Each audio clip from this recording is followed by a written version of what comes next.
hard work yields to success. Money doesn't grow on trees. If you work hard, you will be successful.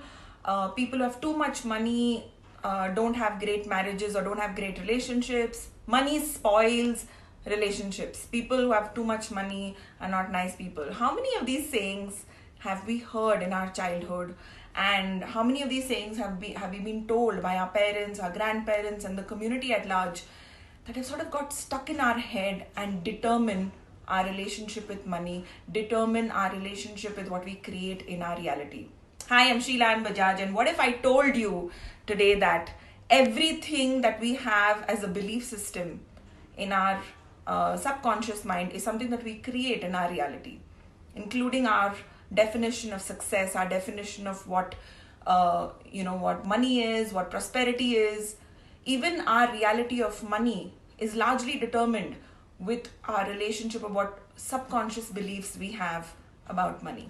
How many people have you seen who got really, really successful in life and then they ended up getting divorced? Now, these could be two different events which have no connection.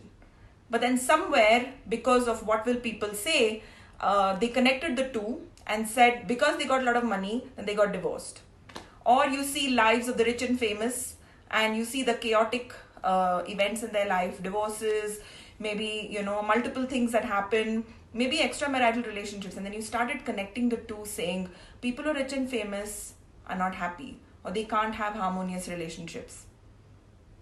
Everything that we've been told and we take on as a belief system is something that we end up creating in our reality. Is something that determines what we will create on a conscious level.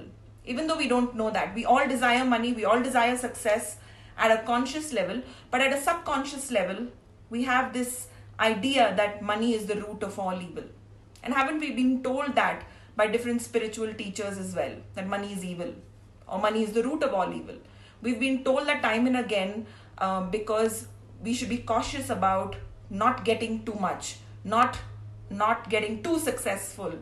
And that determines somewhere, that creates our glass ceiling of, I don't want to go above this glass ceiling because I really want to be happy. It's almost like somewhere subconsciously we believe that in order to be happy, I have to give up on my dream of success and money. And that's completely twisted because we do everything in order to get there, but then we have this belief system that kind of, joins the two and, makes a little, it mixes up the two and tells us that we can't get there. I'm also going to talk to you today about stereotypes and boxes that we've created in our world and in our head, in our universe. Every time we've been given something or every time we experience something, we almost have this idea or this feeling that we need to sort of put it in a box. But what if something that you experienced in your life, or what if a new career, or what if a new experience, a relationship, or something that you're experiencing in life doesn't have a box in your head? What if there is no box? What if it's something completely new? What is the automatic thing that we do? We either have to put it in a box, justify whether it's right for me, it's wrong for me, this is good, this is bad. We have to sort it out in the filing cabinet in our head, or we reject it. But what if there is no box? How many things in your universe or how many things in your life could you be rejecting because of these boxes? People, experiences. Let's say you had one bad relationship, okay? Let's say you had one really nasty relationship that, completely messed you up. And then anyone who comes along who slightly resembles that relationship, maybe has something in common, maybe comes from the same background, you almost reject. What if there was one failure that you went through in your life? What if there was one choice that you made career-wise that you failed, okay? Let's say like your first startup, you failed at that. And then you create this box in your head that, everything that you're going to try is going to fail. But what if you're just rejecting things just because of a past experience? And it's something really to think about, because a lot of people in this world, function from this place of, okay, I've been through this, now I'm scarred. I mean, what if your experiences were really to give you a learning from that and not really dissuade you from moving on or moving forward or moving upward? And somewhere we all think that, yeah, I've learned and I've grown, once bitten, twice shy. It should make you cautious, it should make you wiser, but it shouldn't limit you. And that's something that I talked about to a lot of people is don't let your past, don't let your boxes, don't let your belief systems limit you. You are here to experience, it's almost like, you're here to experience every day as a new adventure.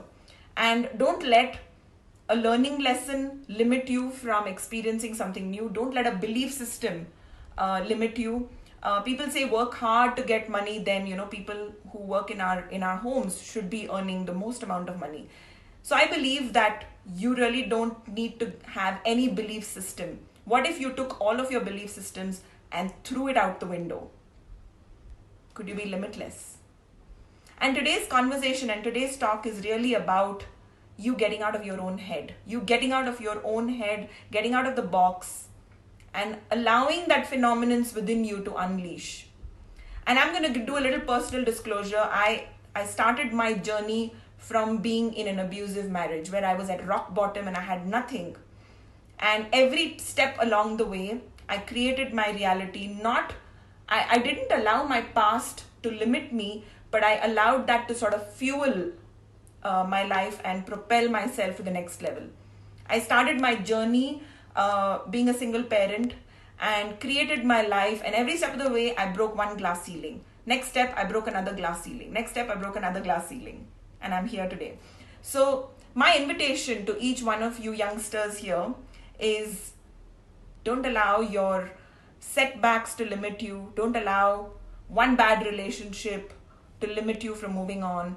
Don't allow one failure to pull you back and not let you move forward. Allow that to be, allow that to propel you. Allow that to, give you that force of, okay, you know what, this went wrong, but now I'm going to go to the next level. And what if I'm not limited by my failures? I think we make our failures really, really important.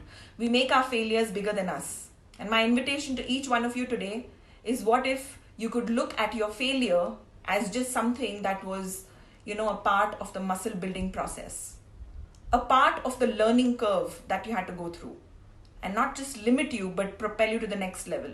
And it built a certain muscle in you. It built a certain kind of strength in you that you now have, an experience in you that you can use to going to the next level.